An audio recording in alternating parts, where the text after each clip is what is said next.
Good morning everyone, কেমন আছো সকলে? আশা করছি সকলেই তোমরা ভীষণই ভালো আছো। আমরাও কিন্তু খুবই ভালো আছি। আর আজকে সকাল সকাল আমাদের বাড়িতে হচ্ছে পুজো, মানে বিপত্তারিণীর পুজো হচ্ছে। আমাদের এখানে কিন্তু সবাই মিলে বিপত্তারিণীর পুজো করছে, মানে যার এক ছেলে আছে তাদের তো করতেই হবে। তো সেই কারণেই পুজোটা হচ্ছে, মানে পুজোটা সেই কারণে হচ্ছে না, মানে মা বছরে দুবার কিন্তু বিপত্তারিণী পুজো আমাদের ঘরেই করে। তো উপাস থেকে সবাই মিলে একসাথে করছে আমাদের এক জায়গায়, মানে আমাদের পাড়ায় পাড়ায় করছে। জানি না কেন এটা বেরিয়েছে, মানে বছর বছর 2-3 বছর থেকে এই এমনটা হয়েছে যে সবাই মিলে আর কি বিপত্তারিণীর পুজো করে। কে নাকি স্বপ্নে দেখেছিল, তারপর থেকে যে শোনে সেই এই বছরে, মানে এই বছরে এই মাসটাতে আর কি বিপত্তারিণী পুজো করে।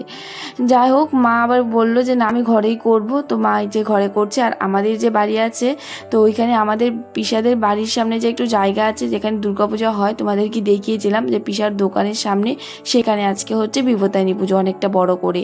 মানে আমাদের পাড়াতে সবাই বউ মিলে, সব বউরা মিলে আর কি করছে। আর মাও করছে ওখানে। তো মা ফোন করেছিল সকাল সকালই, বললো যে তুই আজকে আসবি? বললাম না, আসতে পারবো না, কয়েকদিন আগেই ঘুরে গেছি।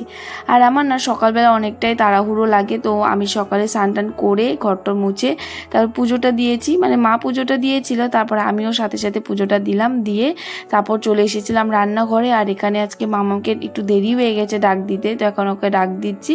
ঘুম থেকে উঠিয়ে তারপর আবার ওকে মুখ টুক ধুয়ে দেবো, কারণ স্কুলে যেতে হবে। আর ভেবেছি এখন থেকে মাম্মামকে একদিনও স্কুল বাদ দেবো না, রোজ দিনই নিয়ে যাব। তো এই দেখো মাম্মাম তো আজকে ঘুমই ভাঙছে না, মাম্মাম খুব সুন্দর করে ঘুমাচ্ছে। ডাকতেও খারাপ লাগছিল, কিন্তু না ডাকলেও হবে না, স্কুলে যেতে হবে।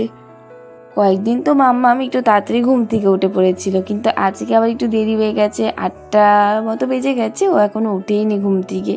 তো এই যে এখন একটু ডাক দিলাম আর অনেকটাই আদর করলাম। সকাল সকাল ওকে একটু আদর করলে ওর মনটাও ভীষণ ভালো লাগে। আর সারাক্ষণ এই যে নয়তো মা মা করতে থাকে, সেই জিনিসটা আর করে না যখন আমি ও ঘুম থেকে ওঠার পর আদর করে দিতে হলে। তারপর দেখো মামাম তো বেরিয়ে এই যে পুজোর সামনে চলে এসেছে, আর মারও প্রায় রেডি হয়ে গেছে সব কিছুই। আর এই যে আমাদের যে কাকুটা দুধ দেয়, সেই কাকুটা আসলেই মা পুজোটা শুরু করে দেবে। আর আমার তো সেই পূজার ওখানে থাকতে পারছি না, মাই সব রেডি করে নিচ্ছে, কারণ আমারও রান্না করতে হবে, আবার বাবা বরকে খাওয়া দিতে হবে। বড় আবার একটু পরে দোকানে চলে যাবে, সেই কারণে আমি একবার ঠাকুরের ওখানে যাচ্ছি, সব দেখছি, আবার এই যে চলে আসছি রান্নাঘরে। আর আজকে সকালে আমি রান্না করছি যে একটা সবজি, মানে একটু তরকারির মতো সবজি, মাখো মাখো করবো, পাঁপড় দিয়ে দিব। আর তারপর করেছি হলো ভাত আর রুটি করব। তো এই দেখো এর মধ্যে তো মাম্মাম ঘুম থেকে উঠেছিল, সেই কারণে ভাবলাম যে না আগে মাম্মাকে ব্রাশটা করিয়ে দিই, সবজিটা বসিয়ে রেখে এসেছি। তো এই যে এখন মাম্মামকে এই যে ব্রাশটা করিয়ে তারপর ওকে ভাত খাইয়ে দেবো। মাম্মার জন্য তো ভাতটা বানিয়ে রেখে দিয়েছি। আর সকাল সকাল না ও এখন ভাতই খেতে চায়, আর রুটি খেতে নিলে অনেকটা দেরি করে, সেই কারণে আর আসার পর ভেবেছি রুটি খাইয়ে দেবো। সেই কারণে ভাবলাম যে না, সকাল সকাল ভাতই খাইয়ে দিই, পর যখন আবার স্কুল থেকে আসবে, স্কুল থেকে আসার পর আবার খিদে পেয়ে যায়, তখন আর কি রুটি খাইয়ে দেবো।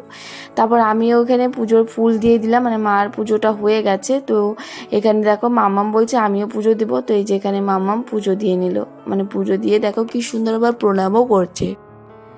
মাম্মাম কিন্তু আমাদের সাথে দেখে দেখে পুজো দেওয়ার ওরও একটু নেশা আছে, পুজো দিতে চায়, খুব ভালো। এটা আমরা ছোটোর থেকে ওকে শেখাচ্ছি, যখন পুজো দিতে নিই ও সামনে থাকলে আমি বলি যে মাম্মাম হ্যাঁ পুজো দাও, কিন্তু যে এখনও সেই পুজো দিবেও। শিব মন্দিরে গেলে শিব মন্দিরেই যাবে আমার সাথে সাথে, মার সাথে সাথে গিয়ে শিবের মাথায় জল ঢালবে, এটা করবে ওটা করবে। তো যাই হোক, তারপর কিন্তু এই যে দেখো আমিও পুজোর প্রসাদটা খেলাম, তারপর সকালের ব্রেকফাস্টটা সেরে তাড়াহুড়ো করে আজকে তাড়াতাড়ি আসলাম, কারণ অনেকটা দেরি হয়ে গেছিলো। তারপরে এই যে মামাম স্কুলে পড়াশোনা করার পর এই দেখো আমরা বেরিয়ে পড়েছি। আর এই যে দেখো মামাম বেরিয়ে কি খুশি, আর সামনে একটা গরু দেখেছে না, সেটাই আর কি দেখছিল দাঁড়িয়ে। তারপর আমরা এই রোদ্রুর মধ্যে আসলাম, আর এসে আগে চটজলদি করে রান্নাটা বসিয়ে দিয়েছি। যা প্রচণ্ড গরম দিয়েছে আজকে, কি বলবো, মানে আর থাকা যাচ্ছে না আর কি। সেই কারণে ভালো আর দেরি করবো না, রান্নাটা সারি। আর আমার কিন্তু আধা রান্না হয়ে গেছে, তোমাদের সাথে শেয়ার করছি কি কি রান্না করেছি। পনির করেছি, এই দেখো এখানে শাক করলাম, আর মাছ ভাজা করছি। মাছ ভাজা মানে বাবার জন্য একটা মাছ ভাজা করে রেখে দিয়েছি, আর ওইখানে দিদি এলো ডাল দিয়েছে। আর আমার রান্নাটা আগে সেরে নিয়েছি, পনির রসা, সেটা হলে আমার আর কিচ্ছু চাই না। তারপরেই দেখো এখানে এখন কচুর মুখি দিয়ে আর কি তরকারিটা করবো আজকে। বাটা মাছ এনেছিল, মা সব মাছ টাছ কেটে রেখে দিয়েছিল, সবজি টবজি। তারপর আমি এসে চটজলদি করে রান্নাটা বসিয়ে দিয়েছি। আর এই গরমের মধ্যে না মাকেও বলি যে তোমার রান্না করতে হবে না, আমি করব, যাই কষ্ট হোক না কেন, তাও ভাবি যে না আমি করব। তো এই দেখো বসে থাকলেই কিন্তু সেই আলসিটা লেগে যায়, যে না করতে ইচ্ছে করছে না, করতে ইচ্ছে করে না। শরীরটাকে চলিয়ে রাখলে যেন না করতে হবে, এটা ভাবলে না তারপরে দেখবে কিন্তু শরীরটা চলতেই থাকবে, তখন আর কিন্তু সেই আলসিটাও লাগবে না। আর যাই হোক, এখানে দেখো আমার কচুরমুখিটা দিয়ে দিয়েছি, মশলা টশলা দিয়ে তারপরে এখন কষিয়ে নেব, কষিয়ে নামিয়ে নেব। আর আজকে ব্লগটা এখানে করলাম, যা প্রচণ্ড গরম আর না ব্লগটা কন্টিনিউ করতে পারলাম না। আজকের জন্য টাটা, রাধে রাধে।